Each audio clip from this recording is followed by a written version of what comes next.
Hello. Sunday म्हटलं की प्रत्येकाच्या घरी मटण, मासे, चिकन हे बनतंच. मग आम्ही पण मटण आणलं होतं आणि मटण म्हटलं की तांबडा पांढरा रस्सा हा झालाच पाहिजे. म्हणून मी तांबडा पांढरा रस्सा करण्याच्या मसाल्याच्या तयारीला लागले होते. एकीकडे मी 2-3 उभे कांदे चिरले होते, 1 टमाटर आणि पांढऱ्या रस्स्यासाठी जे लागणार. तुम्हाला जर हा पांढऱ्या रस्स्याचा रेसिपी बघायची असेल तर तुम्ही हा व्हिडिओ पूर्णपणे बघा. इथं मी सुक्या मटणसाठी मसाला केलेला आहे. 2 मोठे टमाटे चिरून घेतलेले आहेत आणि हा रुचिराचा मी पांढरा रस्सा मसाला वापरणार आहे.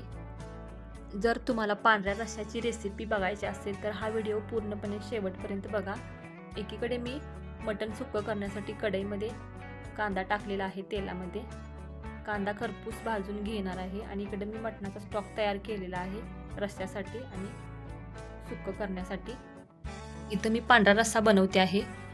तेल टाकलं आहे पातेल्यामध्ये. तेल गरम झाल्यानंतर त्याच्यामध्ये 2 लवंगा आणि मिरी टाकलेला आहे. इकडं मी मटण शिजवून घेतलेलं आहे, फक्त मीठ टाकून स्टॉक काढून घेतलेला आहे. तेलामध्ये मी आलं लसूणची पेस्ट टाकलेली आहे आणि ती 1-2 मिनटं ढवळत ठेवली आहे की जेणेकरून तेल सुटेपर्यंत. त्याच्यामध्ये 2 तमालपत्र आणि जी काजूची पेस्ट केली आहे ती त्यामध्ये टाकलेली आहे.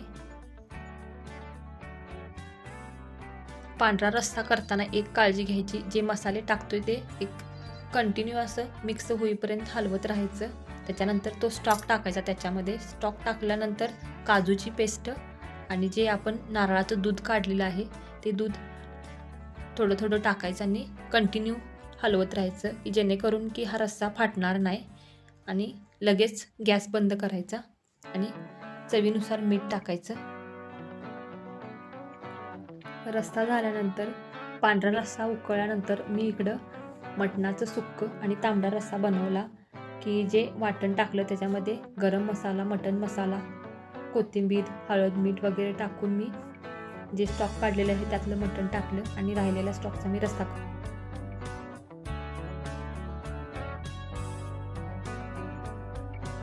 रस्सा वगैरे झाल्यानंतर मी ज्वारीची भाकरी केली आणि आम्ही संध्याकाळचं जेवण असं केलं. तांबडा पांढरा रस्सा, भात आणि ज्वारीची भाकरी.